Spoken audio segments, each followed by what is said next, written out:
Good day, everyone. So, my topic for today is the benefits of long term versus short term financing.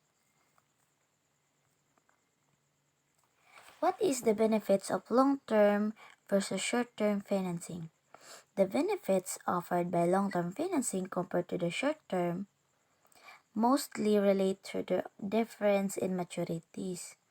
Long term financing offers longer maturities at a natural fixed rate over the course of the loan without the need for a swap.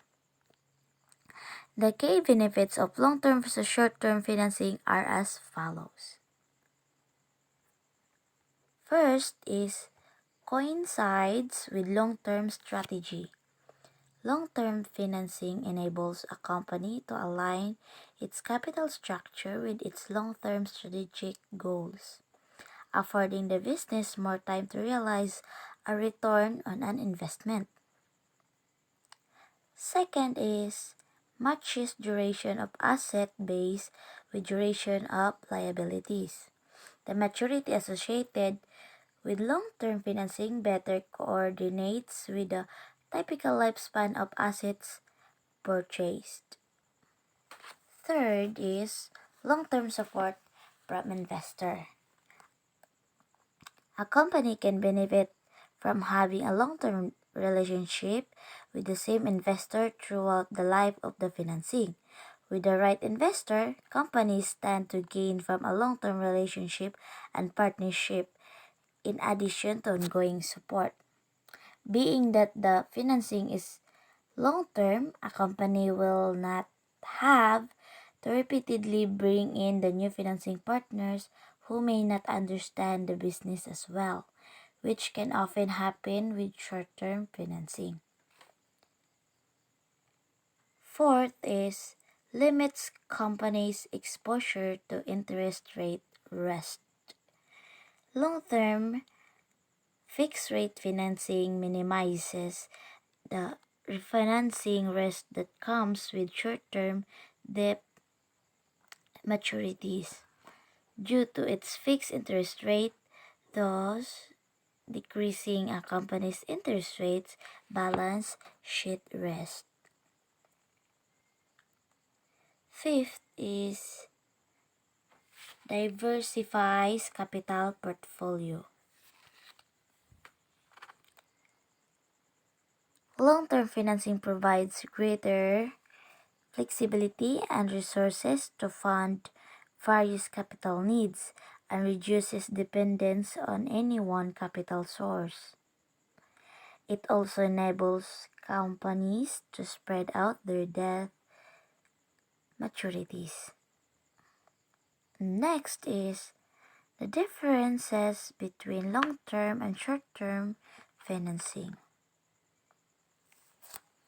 So as you can see in this chart, short-term financing and long-term financing. So in short-term, typically 3 to 5 years term, while in long-term, typically 5 to 25 years and more years term. In short-term, floating rate, and long-term, typically fixed rate.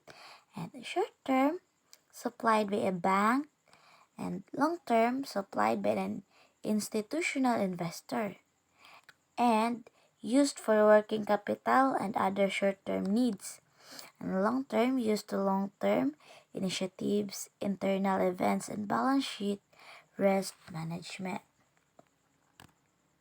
So, short-term financing. Short-term financing is usually aligned with a company's operational needs. It provides short-term maturities, 3 to 5 years, than long-term financing, which makes it better suited for fluctuations in working capital and other ongoing operational expenses. So traditionally, short-term financing is provided by banks and has floating interest rates.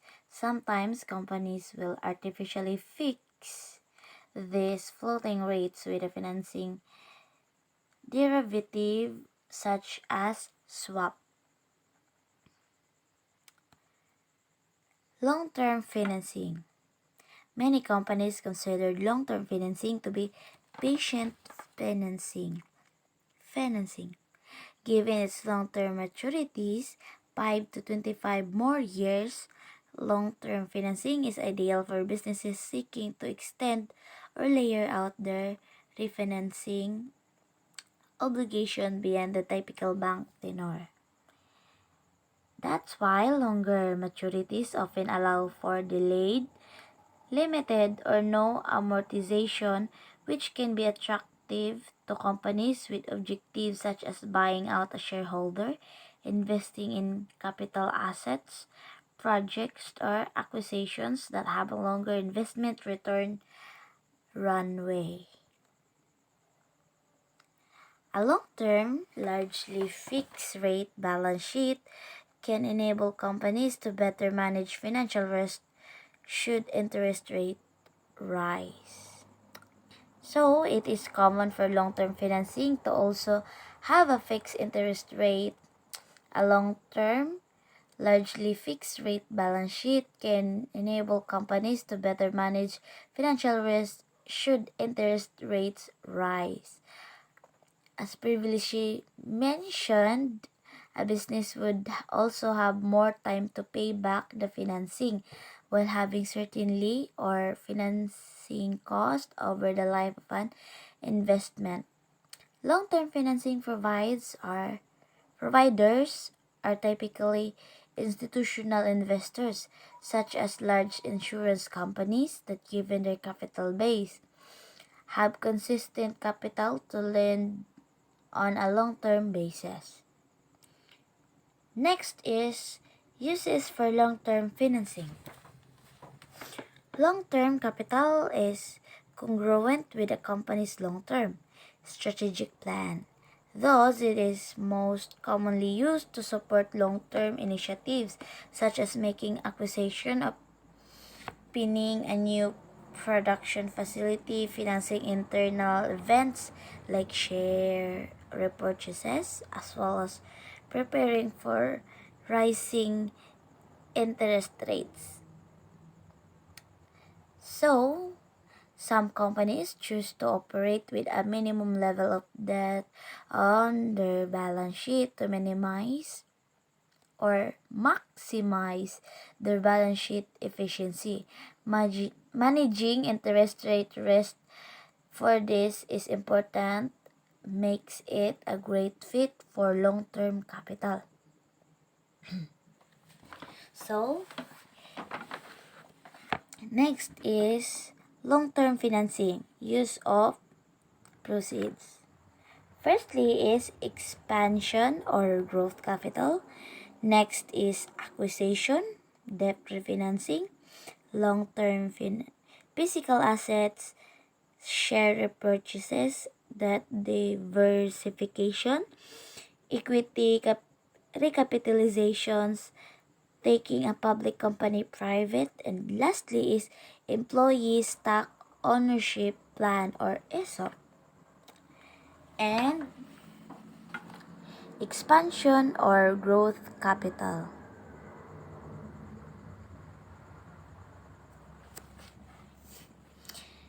Growth capital is a flexible type of financing used to finance the expansion and growth of a business.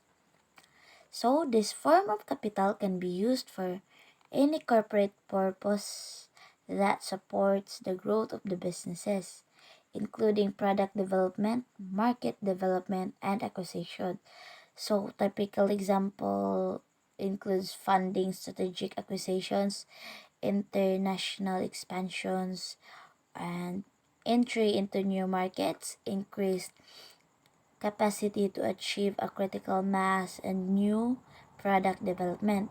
So many growth capital investment take the form of significant minority investments. Next is acquisitions. An acquisition is when one company purchases most or all of another company's share to gain control of that company. So purchasing more than 50% of a target firm's stock and other assets allows the acquirer to make decisions about the newly acquired assets without the approval of the company's other shareholders.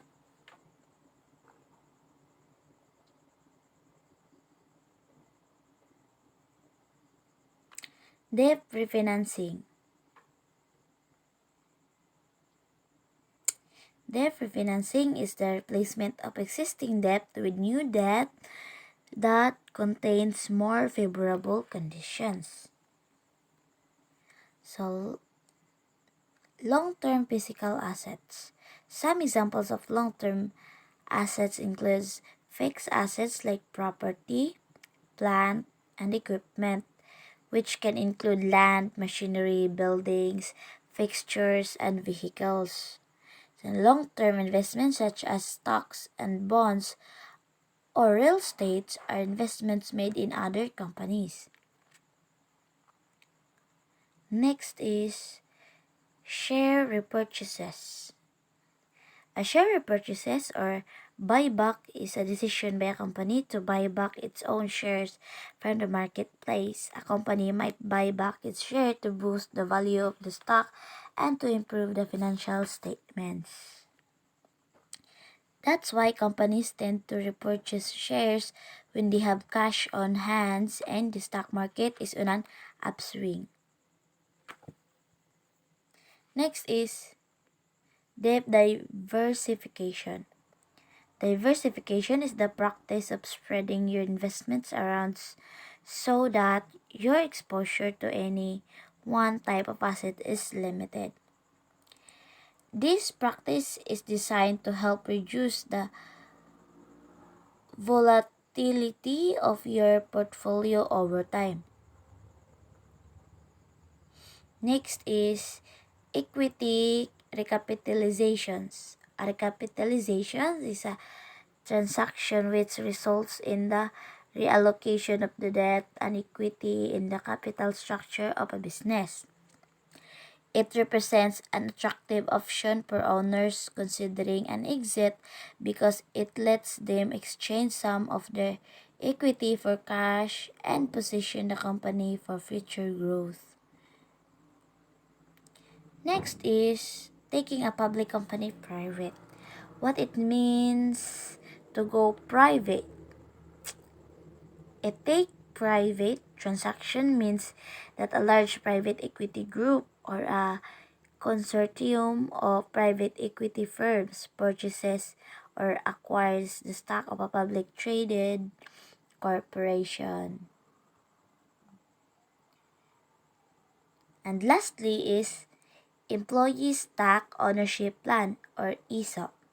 An ESOP is an employee benefit plan that enables employees to own part of all of the company they work for. That's why at fair market value, unless there's a public market for the shares, so the employee receives the value of his or her shares from the trust, usually in the form of cash. And that's all. Thank you for listening.